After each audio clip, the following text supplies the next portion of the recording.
नमस्कार मेरे प्यारे बच्चों, मैं केजी अग्रवाल हिंदी विषय अध्यापक पुनः आप सभी बच्चों का एक बार हार्दिक अभिनंदन करता हूं। आज हम कक्षा 9 विषय हिंदी के अंतर्गत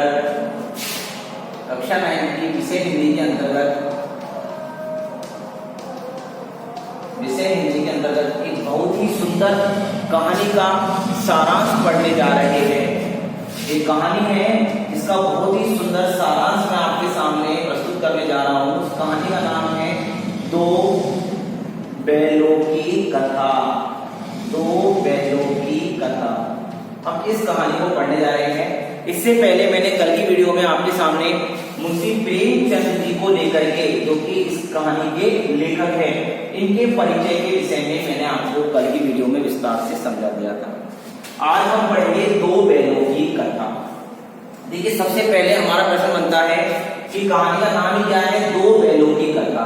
तो इस पाठ के अंतर्गत हमारे सामने दो बैल हमें दिखाई देंगे। उन दोनों बैलों का नाम रहेगा, एक का नाम रहेगा हीरा और एक का नाम रहेगा मोती। पहले मैं इन दोनों बैलों के बारे में आपको सामान्य जानकारी दे देता हूं। देखिए कि जो हीरा है वो नाम से ही स्पष्ट हो रहा है, हीरा अर्थात यह एक विनम्र स्वभाव का बैल था। कैसे स्वभाव का बैल था? विनम्र स्वभाव का बैल था। जबकि जो मोती था वह मोती विनम्र एवं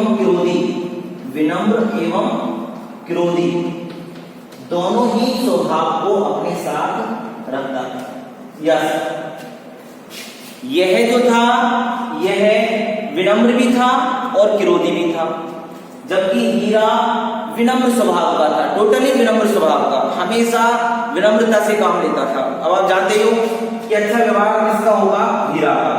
हालांकि मोती का व्यवहार ही बहुत अच्छा था क्योंकि वो हीरा के साथ रहता था, लेकिन कभी कभार मोती को क्या आ जाता था? गुस्सा आ जाता था। तो हीरा और मोती का इस प्रकार का स्वभाव रहेगा इस पाठ के अंतर्गत। ये आपको समझ में आ गया है।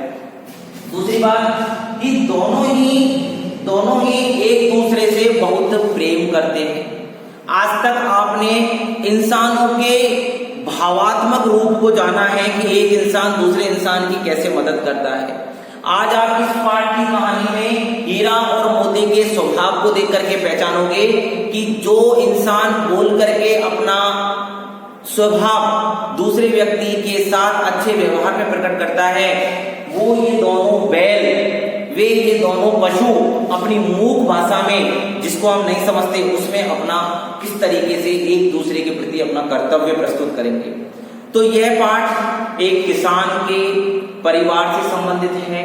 किसान परिवार में जानवरों के साथ किस तरीके का व्यवहार कराया जाता है या व्यवहार किया जाता है, उससे संबंधित है।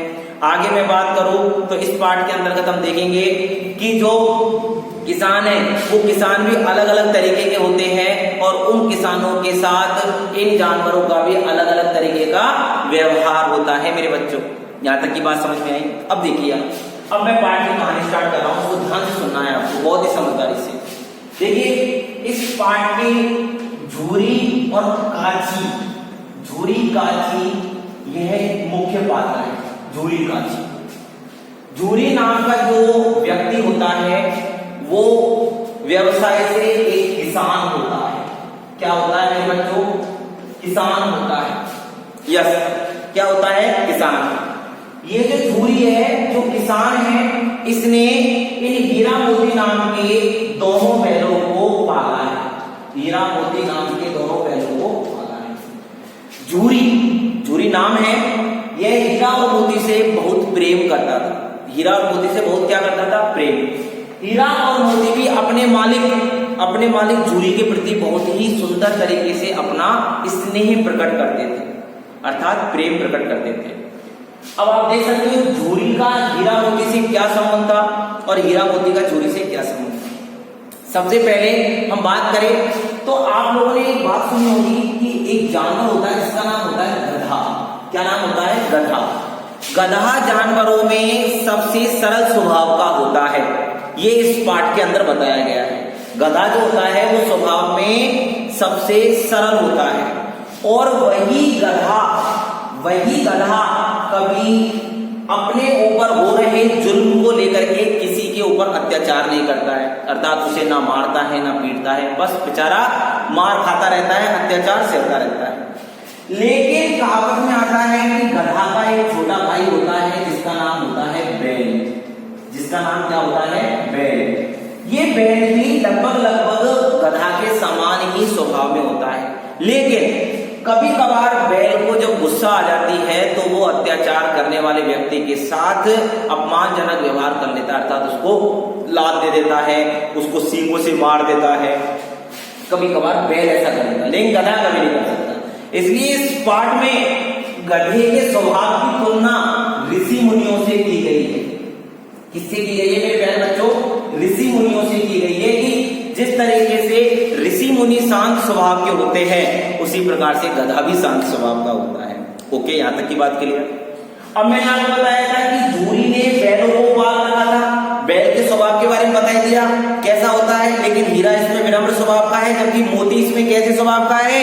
क्रोधी भी स्वभाव का है। यस, अब क्या है? झूरी हरी हरी घास खिलाता था, बढ़िया इनको चारा डालता था।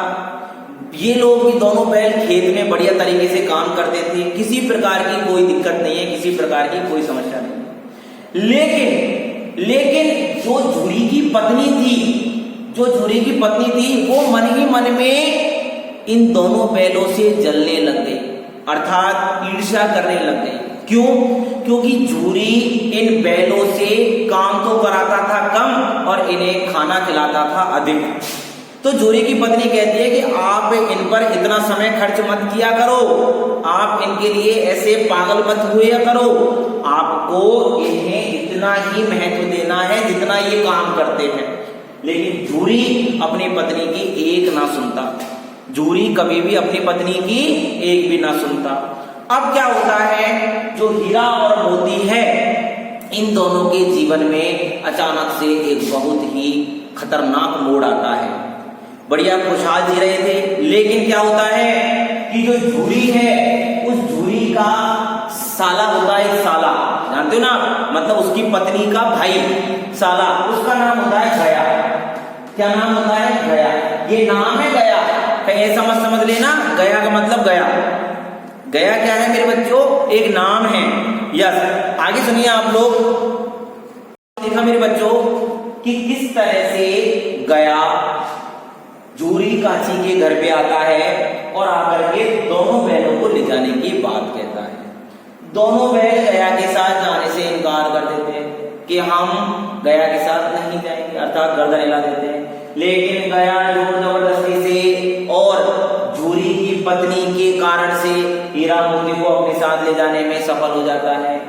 हीरा मोती को ले जाते समय गया को रास्ते में काफी समस्या का सामना करना पड़ता है, अर्थात कभी मोती उसको सींगों से पछाड़ने की कोशिश करता है, कभी उसके हाथ से रस्सी छुड़ा के भाग जाता है। इस तरीके से गया को ले जाते समय हीरा मोती ने बहुत तंग किया। हीरा मोती आखिरकार अंत में गया के साथ गया के घर पे पहुंच ही जाते हैं, लेकिन गया के घर पहुंच करके वो गया के द्वारा दिया गया रूखा सूखा भोजन खाना पसंद नहीं करते हैं।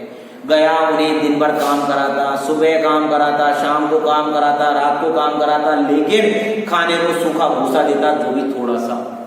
हीरा मोती कहते थे मनी मन में कि हमारा मालिक झूरी तो हमें कितना कुछ खाने को देता था, लेकिन गया कितना गंदा है कि हमें कुछ भी खाने को नहीं देता और हमसे काम कराता है। तो उनके मन में बार बार आती है कि हम दोनों यहाँ से भाग जाए, लेकिन उन्हें एक खंबे के सहारे, एक लकड़ी के सहारे इतनी कठिनता से बांध दिया गया था कि वो दोनों बैल उस रस्सी को खोल नहीं सकते थे। अब आप लोग देखिए इसमें क्या परिवर्तन आता है। गया के घर में एक बहुत ही सुंदर, सुशील, समझदार एक छोटी सी बच्ची रहती थी। उस बालिका के माता पिता उसके साथ नहीं थे, जिसके कारण से उसे भी कई प्रकार की तकलीफों का सामना करना पड़ा। अब वो जानती है कि बिना अपने लोगों के रहना कितना मुश्किल होता है, तो वो हीरा मोती को देख करके हमेशा दुखी हो जाती थी। तब वो बालिका क्या करती थी? चोरी छिपे से 2 रोटियां ला करके हीरा और मोती को खिला देती थी। हीरा और मोती जब 2 रोटी खाते तो आप जानते हो कि इतने बड़े बैलों के शरीर में 2 रोटी का क्या फर्क पड़ेगा। लेकिन उस बालिका के प्रेम से, उस बालिका की पवित्रता से, उस बालिका के स्नेह से हीरा मोती इतने प्रसन्न थे कि ऐसा लगता था 2 रोटी खाकर भी उनका पेट भर गया। अब वो बालिका तो क्या समझती थी कि इन बैलों को 2 रोटियों से क्या होगा, लेकिन वो 2 रोटी खिला करके ये सोचती थी कि अब इनका पेट भर गया होगा। हीरा मोती दिन रात परेशान हुए जा रहे थे, समस्या में आ रहे थे। जब बालिका ने देखा कि हीरा मोती दुखी है इस कैद में, तो उन्हें आजाद कराने का उपाय सोचने लगी। उस बालिका ने क्या उपाय किया कि उन दोनों बैलों की रस्सी को रात में खोल करके उन्हें भगा देने का निर्णय किया। अब क्या होता है, हीरा मोती जब देखते हैं कि बालिका रात में चुपके से आकर के उनकी रस्सी खोल देते हैं, तो वो दोनों बैल वहां से नहीं भागते। क्यों नहीं भागते? उन्हें डर लगता है कि हम जब यहाँ से भाग जाएंगे तो सब लोग इस बच्ची पर ही शक करेंगे, और बच्ची पर शक करेंगे तो इसकी पिटाई भी करेंगे, इसे दुखी भी करेंगे, इसलिए वो भागते नहीं। लेकिन वो बालिका भी समझदार थी। वो बालिका अचानक से जोर जोर से रात में चिल्लाने लगती है, अरे देखो रे देखो, ये दोनों बैल भागे जा रहे हैं, कोई इन्हें पकड़ो, कोई इन्हें पकड़ो। अब हीरा मोती समझ जाते हैं कि अब बालिका पर आरोप नहीं लगेगा। क्यों?